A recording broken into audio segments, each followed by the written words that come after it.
Hi hello everyone, అందరికీ నమస్కారం. నేను మీ నివి. Welcome to NS Telugu stories. ఈరోజు కథ మై డియర్ సీఈఓ పార్ట్ 2. ఇక కథలోకి వెళ్తే, లేదు, నేను ఎక్కడో చూశాను నిన్ను, కానీ నాకు గుర్తు రావటం లేదు అని అంటూ తన ముందుకు వచ్చి తన కళ్ళల్లోకి చూస్తూ, ఏది ఒకసారి నీ ముఖంకున్న మాస్క్ తీయమని అంటాడు.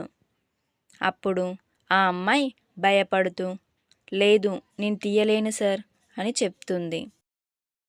ఇక విశ్వ కోపంగా, ఎందుకు తీయలేవు అని అడుగుతాడు. అప్పుడు ఆ అమ్మాయికి ఏం చెప్పాలో తెలియక, అది మరి సార్, నాకు జలుబైంది సార్, కొంచెం లైట్గా ఫీవర్ కూడా ఉంది. ఒకవేళ నేనిప్పుడు మళ్ళీ మాస్క్ తీస్తే వైరల్ ఫీవర్ మీకు కూడా వస్తుంది సార్, అందుకే తీయలేను అని చెప్తున్నాను.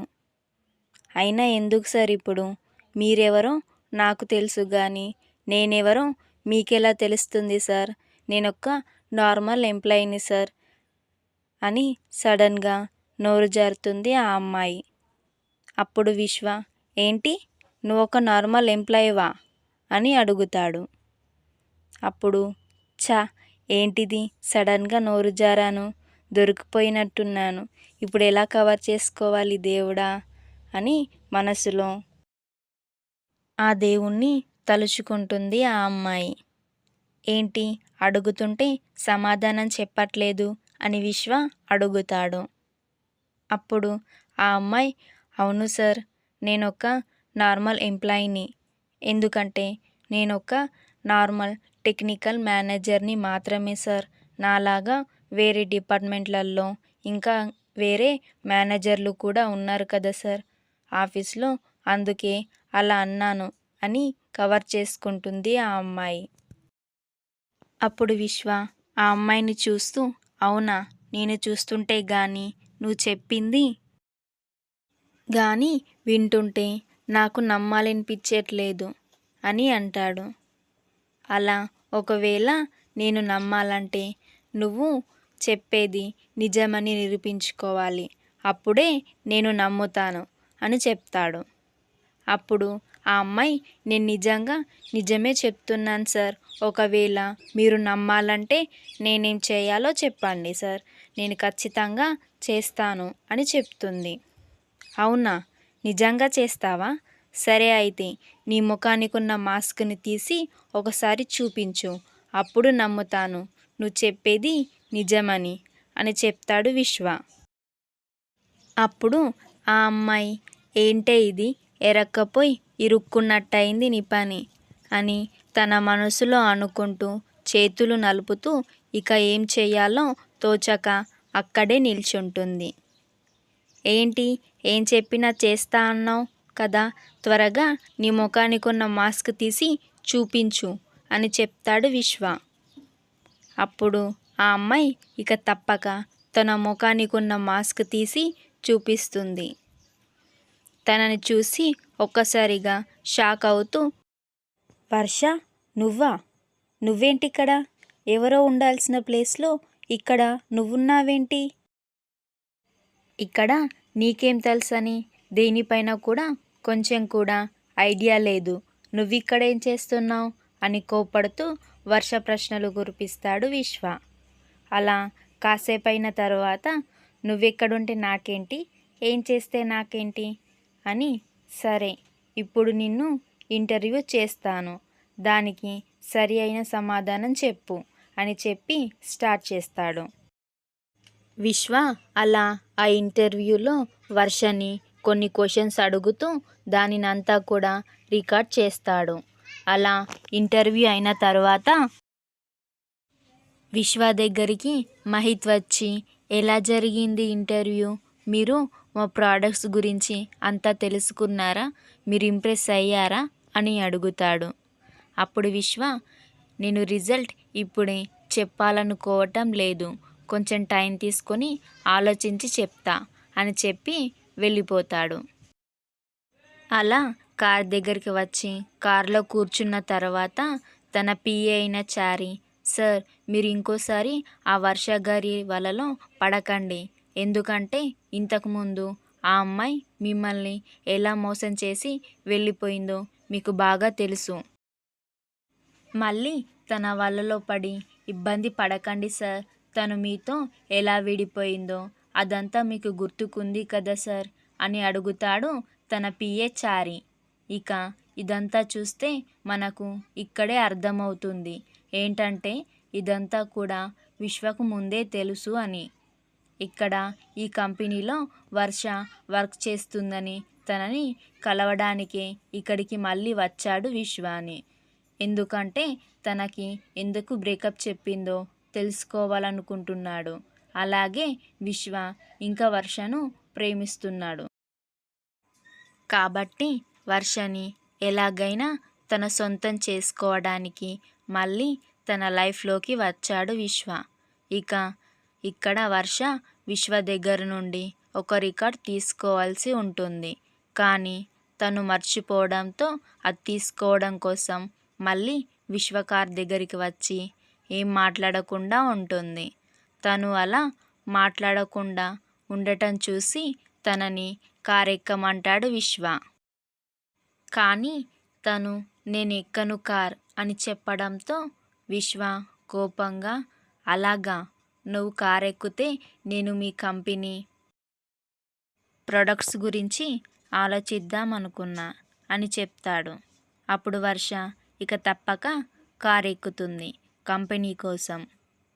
అలా కార్ ఎక్కి ఇప్పుడు చెప్పండి ఏం ఆలోచించారు మా కంపెనీ ప్రొడక్ట్స్ గురించి అని అడుగుతుంది వర్ష. ముందు నేనేం ఆలోచించలేదు. నేను కార్ ఎక్కమన్నప్పుడే నువ్వు కార్ ఎక్కితే ఆలోచిద్దాం అనుకున్నా. కానీ ఇప్పుడు ఆలోచించకూడదు అని అనుకుంటున్నా అని చెప్తాడు విశ్వ. అదేంటి అలా అంటారు? ఇప్పుడేగా ఆలోచిద్దాం అనుకున్నారు, మళ్ళీ అంతలోనే ఏమైంది అని అడుగుతుంది వర్ష.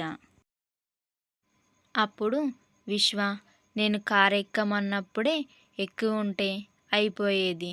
కానీ అలా ఎక్కకుండా నా ఈగోని హర్ట్ చేశావు. కాబట్టి నేను ఇప్పుడు ఒక 3 క్వశ్చన్స్ అడుగుతాను. దానికి సమాధానం చెప్పు. అప్పుడు ఆలోచిస్తాను మీ కంపెనీ ప్రొడక్ట్స్ గురించి, అలాగే మీ కంపెనీ యొక్క బిజినెస్ డీల్ గురించి యాక్సెప్ట్ చేయాలా లేదా రిజెక్ట్ చేయాలో ఆలోచించి అప్పుడు డిసైడ్ చేస్తా అని చెప్తాడు విశ్వ. అప్పుడు వర్ష సరే మీరు అడిగే ప్రశ్నలకు సమాధానం చెప్తాను అని చెప్తుంది. ఇక విశ్వ సరే నీ ఫస్ట్ క్వశ్చన్, నీకు ఇంకా ఎవరన్నా బాయ్ ఫ్రెండ్స్ ఉన్నారా అని అడుగుతాడు. అప్పుడు వర్ష ఇంకా లేదు అని సమాధానం చెప్తుంది. సరే నీ సెకండ్ క్వశ్చన్, నీకు పెళ్లి చేసుకునే ఉద్దేశాలు ఏమైనా ఉన్నాయా అని అడుగుతాడు. అప్పుడు వర్ష ఆహా అప్పుడే నాకు పెళ్లి చేసుకోవాలని లేదు, కొంచెం టైం తీసుకొని తర్వాత ఆలోచిస్తా పెళ్లి గురించి అని చెప్తుంది. సరే నీ third question and last question, ఇది మోస్ట్ ఇంపార్టెంట్ క్వశ్చన్. నాకు అప్పట్లో నువ్వెందుకు బ్రేకప్ చెప్పావు, దానికి తగిన రీజన్ చెప్పు అని అంటాడు. ఇక్కడ వర్షకి కంటిన్యూస్గా క్వశ్చన్స్ అడగడంతో ఇరిటేషన్ ఎక్కువై విశ్వ అడిగిన క్వశ్చన్కి సమాధానం చెప్పకుండా నేను చెప్పాలి అనుకోవడం లేదు, నాకు చెప్పాల్సిన అవసరం కూడా లేదు అని చెప్పి అక్కడి నుంచి వెళ్ళిపోతుంది. ఇక మళ్ళీ ఆ తరువాత రోజు సిస్టమ్ ముందు వర్క్ చేసుకుంటున్న వర్ష దగ్గరికి విశ్వ వస్తాడు. అప్పుడు వర్ష విశ్వని చూసి మీరేంటి ఇక్కడ ఇంత సడన్గా ఇక్కడికి వచ్చారు, అది కూడా ఎవరికి చెప్పకుండా అని అడుగుతుంది. విశ్వ అప్పుడు నేను మీ బాస్ని కలవడానికి వచ్చాను, మీ బాస్ ఎక్కడా అని అడుగుతాడు. మా బాస్ ఈరోజు లీవ్లో ఉన్నారనుకుంటా, ఈరోజు ఆఫీస్కి రాలేదు అని చెప్తుంది.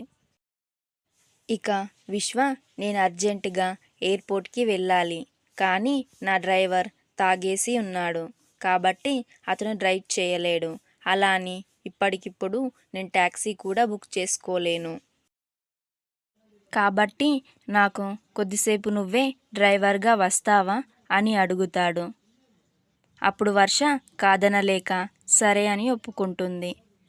ఎంతైనా వాళ్ళ క్లయింట్ కదా, కాదనలేక ఇక ఒప్పుకుంటుంది. అలా విశ్వని తీసుకొని వర్ష ఎయిర్పోర్ట్కి వెళ్ళే దారిలో విశ్వ వర్షని, ఇప్పుడు మీ అమ్మగారు ఎలా ఉన్నారు, తన హెల్త్ ఇప్పుడు బాగుందా అని అడుగుతాడు. అప్పుడు వర్ష, మా అమ్మగారికి మధ్యలో క్యాన్సర్ వచ్చింది, కానీ ఇప్పుడు తను కోలుకుంటుంది, ఇప్పుడు పర్లేదు అని చెప్తుంది.